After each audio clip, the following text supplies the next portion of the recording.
నమస్తే welcome to our channel నేను సౌజన్య గడిచిన 24 గంటల నుంచి కూడా డిఎస్పీ నళిని అనేటువంటి పేరు మారుమోగుతోంది ఏ క్షణం అయితే సీఎం రేవంత్ రెడ్డి గారి నోట్లోంచి ఆ పేరు వచ్చిందో అప్పటి నుంచి కూడా ఇదే పేరు వినిపిస్తుంది ప్రతి చోట కూడా అసలు ఈ డిఎస్పీ నళిని ఎవరు ఏంటి ఈ అంశానికి సంబంధించి ఎన్నో విషయాలు మనకు తెలియజేయడానికి ఈరోజు మనతో పాటు ఉన్నారు senior journalist senior political analyst CS Rao గారు ఉన్నారు వారితో మాట్లాడదాం నమస్తే అండి నమస్తే సౌజన్య డిఎస్పీ నళిని గత 24 గంటలుగా ఇదే పేరు వినిపిస్తుంది రేవంత్ రెడ్డి గారి నుంచి ఎప్పుడైతే వచ్చిందో నోట్ నుంచి అప్పటి నుంచి ఇది వినిపిస్తుంది అసలు ఈ డిఎస్పీ నళిని ఎవరు అసలు ఏంటి సో డిఎస్పీ నళిని ఎవరు అసలు రేవంత్ రెడ్డి తెలంగాణ పోలీస్ రివ్యూ మీటింగ్లో నళిని పేరు ఎందుకు తీసుకొచ్చారు ఎందుకు ఆయన గుర్తుపెట్టుకున్నారు ఇంతకాలం పాటు బీఆర్ఎస్ పార్టీ అధికారంలో ఉంది ఉద్యమ పార్టీగా చెప్పుకుంటున్నటువంటి బీఆర్ఎస్ పార్టీ 10 ఏళ్ల పాటు అధికారంలో ఉంది కానీ నళిని పేరు ఎప్పుడు రాలా రేవంత్ రెడ్డి పట్టుమని 10 రోజులు కాల ముఖ్యమంత్రి అయ్యి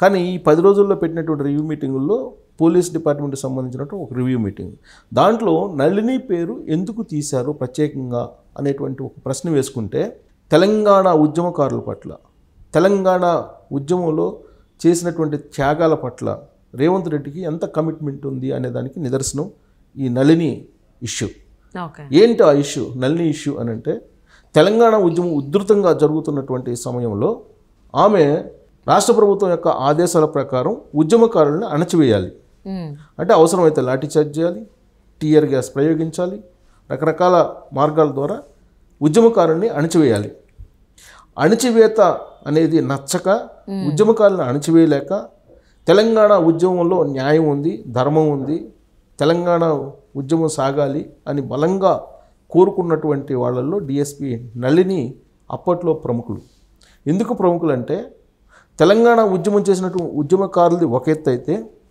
డిఎస్పీగా ఉన్నటువంటి నళిని తన పదవికి రాజీనామా చేసి ఉద్యమంలో పార్టిసిపేట్ చేసింది తెలంగాణ ఉద్యమంలో పార్టిసిపేట్ చేసింది అంటే అంతకన్నా పెద్ద త్యాగం ఇంకేమన్నా ఉంటుందా అప్పటి వరకు డిఎస్పీ పోస్ట్ డిఎస్పీ అంటే చిన్న పోస్ట్ కాదు ఇప్పటికీ ఆమె ఎస్పీ కూడా అయ్యింది ఆల్మోస్ట్ 12 years బ్యాక్ నేను చెప్తుంది 12 years బ్యాక్ డిఎస్పీ పదవికి రాజీనామా చేశారు రాజీనామా చేసి తెలంగాణ కోసం తెలంగాణ ఉద్యమంలో పాల్గొన్నారు ఆవిడ సో కాబట్టి తెలంగాణ ఉద్యమకారులు ఎవరైతే ఉన్నారో తెలంగాణ కోసం త్యాగాలు చేసినటువంటి వాళ్ళు ఎవరైతే ఉన్నారో ఫ్యామిలీస్ వాళ్ళందరినీ గుర్తించాలి అనేటువంటి ఒక కార్యక్రమాన్ని రేవంత్ రెడ్డి తీసుకున్నారు ఆల్రెడీ ఎన్నికల మేనిఫెస్టోలో కూడా తెలంగాణ ఉద్యమకారులు ఎవరున్నారు తెలంగాణ కోసం ప్రాణత్యాగం చేసినటువంటి వాళ్ళు ఎవరున్నారు వాళ్ళందరినీ ఐడెంటిఫై చేసి వాళ్ళకి 250 గజాల స్థలం ఇవ్వాలి వాళ్ళకి ఇల్లు కట్టి పెట్టాలి అనేటువంటి ఒక కార్యక్రమాన్ని రేవంత్ రెడ్డి ఎన్నికల ప్రచారం సందర్భంగా ప్రకటించారు దానికి సంబంధించి ప్రణాళికను కూడా ఆయన తయారు చేస్తున్నారు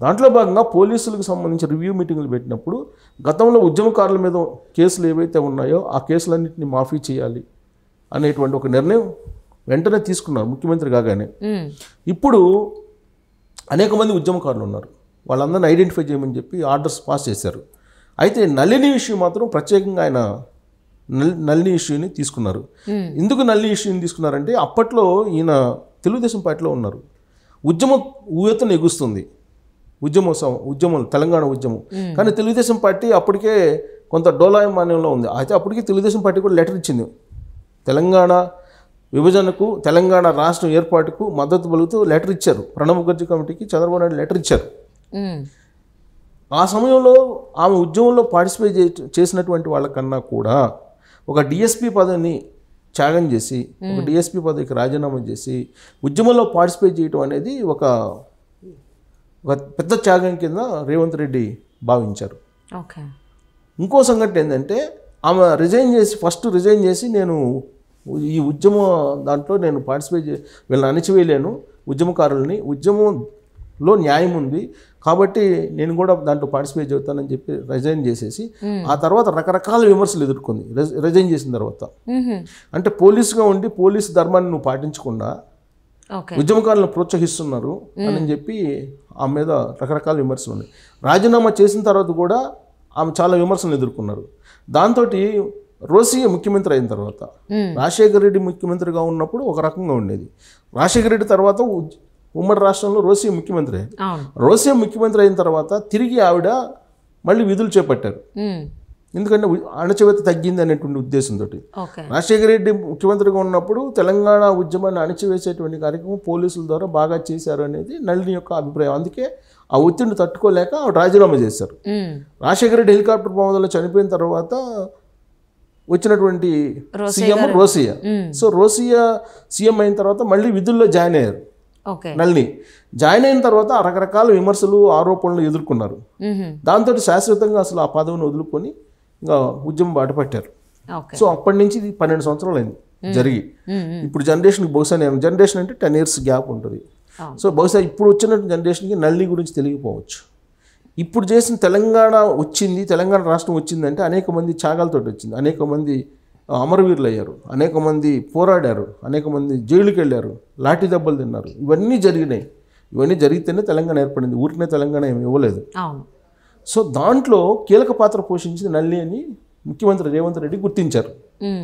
సో అందుకే ఇప్పుడు ఆమెని మళ్ళీ జాబ్లో తీసుకునేటువంటి ప్రయత్నం చేయండి అని చెప్పి డీజీపీకి అలాగే సిఎస్కి ఇద్దరికి ఆ రివ్యూ మీటింగ్లో సూచన చేయడం జరిగింది. ఓకే. అంటే మళ్ళీ నళిని ఇదే పోలీస్ డిపార్ట్మెంట్లోకి వచ్చేటువంటి అవకాశాలు ఉండొచ్చు అంటారా? అది అక్కడే డౌట్ వచ్చింది.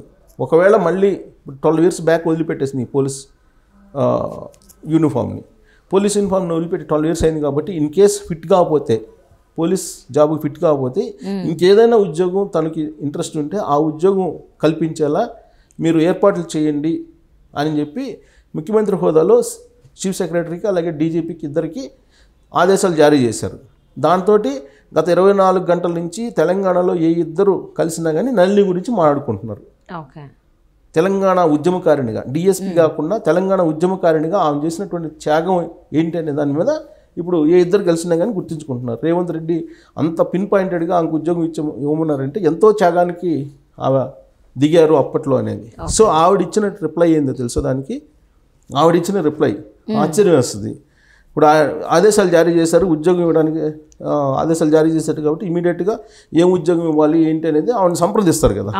సో ఆమె దృష్టికి పోయినప్పుడు ఆవిడ చెప్పిన ఏంటంటే, ఆమె చెప్పినటువంటి రిప్లై చూస్తే ఎవరికైనా ఆశ్చర్యం వస్తుంది. డిఎస్పీ ఉద్యోగానికి రాజీనామా చేసి 12 ఏళ్ళు అయిపోయింది నాకు, ఇంకా జనం నన్ను గుర్తించుకున్నారు, ఈ మెసేజ్ల ద్వారా నాకు అర్థమవుతుంది, ఇదంతా చాలా ధన్యవాదాలు. ఇంకా నన్ను గుర్తించుకున్నారు, ముఖ్యమంత్రి రేవంత్ రెడ్డి గుర్తించుకున్నారు, జనాలు కూడా గుర్తించుకున్నారు, చాలా ధన్యవాదాలు. అయితే ప్రస్తుతం నేను ఆధ్యాత్మిక మార్గంలో ఉన్నాను. నేను ఆధ్యాత్మిక మార్గంలో ఉన్నాను, వేద ప్రచారకురాలిగా ఉన్నాను, ఆర్ష కవయిత్రిగా తపోమయ జీవనం గడుపుతున్నాను. ప్రశాంతమైన జీవితం నేను గడుపుతున్నాను, ఆధ్యాత్మిక మార్గంలో నడుస్తున్నాను, పూర్తిగా సాత్వికంగా మారాను నేను. ఓకే. ఉద్యమ సమయంలో డిసెంబర్ 4, 2011 సస్పెండ్ చేశారు ఆవిడ్ని. ఎందుకు? విధులు అమరవీరు ఎవరైతే ఉద్యమకారులు ఉన్నారో ఉద్యమకారుల మీద సరిగ్గా ఈవిడ అణచివేత ధోరణితో వ్యవహరించట్లేదని ఆమెని 2011 డిసెంబర్ 4 సస్పెండ్ చేశారు. అన్ని పేపర్లో ఆమె ఫోటో వచ్చింది. ఆమె హైలైట్ చేశారు. ఏం హైలైట్ చేశారు? దేశద్రోహం కింద పాల్పడింది, అంటే రాష్ట్ర ప్రభుత్వం ఇచ్చిన ఆదేశాలను యాజిటీస్గా అమలు చేయలేదు, సో దేశద్రోహం అన్నారు. అప్పుడు ఆ విషయాన్ని గుర్తు చేసి దేశద్రోహం అన్నారు, చాలా బాధేసింది. దాన్ని సుష్మా స్వరాజ్ ఖండించారంట. దేశద్రోహం కింద ఏమన్నా ప్రకటించినప్పుడు సుష్మా స్వరాజ్ అప్పుడు బీజేపీ లోక్సభ ప్రతిపక్ష నేతగా ఉన్నారు. సుష్మా స్వరాజ్ ఖండించారు, ఆవిడ గుర్తు చేశారు. సుష్మా స్వరాజ్ ఒక్కడే ఖండించారు, దేశద్రోహం కింద ఎలా పెడతారు అని. ఢిల్లీలో దీక్ష, తెలంగాణ యాత్ర, పరకాల ఉప ఎన్నికల్లో పోటీ, ఆమె పరకాల ఉప ఎన్నికల్లో కూడా పోటీ చేసింది. ఢిల్లీలో దీక్ష, తెలంగాణ యాత్ర, పరకాల ఉప ఎన్నికల్లో పోటీ, బీజేపీ సభ్యత్వం తీసుకోవడం, ఇవన్నీ ఉద్యమంలో భాగంగానే నేను చేశాను. బీజేపీలో కూడా జరిగింది, ఎందుకంటే బీజేపీ కూడా సపోర్ట్ చేసింది తెలంగాణ ఇవ్వడానికి అప్పుడు. సో కాబట్టి ఇవన్నీ కూడా నేను చేశాను, ఇవన్నీ కూడా ఉద్యమంలో భాగంగానే నేను చేశాను. తెలంగాణ ఏర్పడిన తర్వాత నేను అప్పటి నుంచి ఎవరిని కలవలేదు, ఎప్పుడు నా కోసం నేను అడగలేదు ఎవరిని. నా రాజీనామాను విత్డ్రా చేసుకుంటున్నట్లు వినతిపత్రం కూడా నేను ఎప్పుడు ఇవ్వలేదు. అలాంటప్పుడు నేను సడన్గా వార్తల్లోకి ఎలా వచ్చాను, ఇప్పుడు ఇంతమందికి నా కాంటాక్ట్ నెంబర్ ఎలా తెలిసిందని ఆశ్చర్యపోయిందంట. సో ఇన్ని సంవత్సరాల నుంచి నేను ఎప్పుడు కనీసం రాజీనామాను ఉపసంహరించుకుంటాను కానీ ఏం చేయలేదు అని. సరే ఇప్పుడు ఏంటి, నేను ఎవరిని ఆశించడం లేదు, నాకు అవసరం కూడా లేదు ఉద్యోగం. ఒకవేళ ప్రజల ఒత్తిడి మేరకు ప్రస్తుత ప్రభుత్వం అసాధ్యాన్ని సుసాధ్యం చేస్తూ జాబ్ ఇచ్చినా, ఒకవేళ వాళ్ళు జాబ్ ఇచ్చినా అది సాధ్యం కాదు, వాళ్ళు అసాధ్యాన్ని సుసాధ్యం జాబ్ ఇచ్చినా నేనైతే ఇప్పుడున్న పరిస్థితుల్లో దానికి పూర్తిగా న్యాయం చేయలేను అని చెప్పి చాలా క్లియర్గా చెప్పింది. న్యాయం చేయలేను కాబట్టి రుమటైడ్ ఆర్థరైటిస్ అనేటువంటి దాంతో నేను ఫిజికల్గా ఫిట్నెస్గా లేను. ఓకే.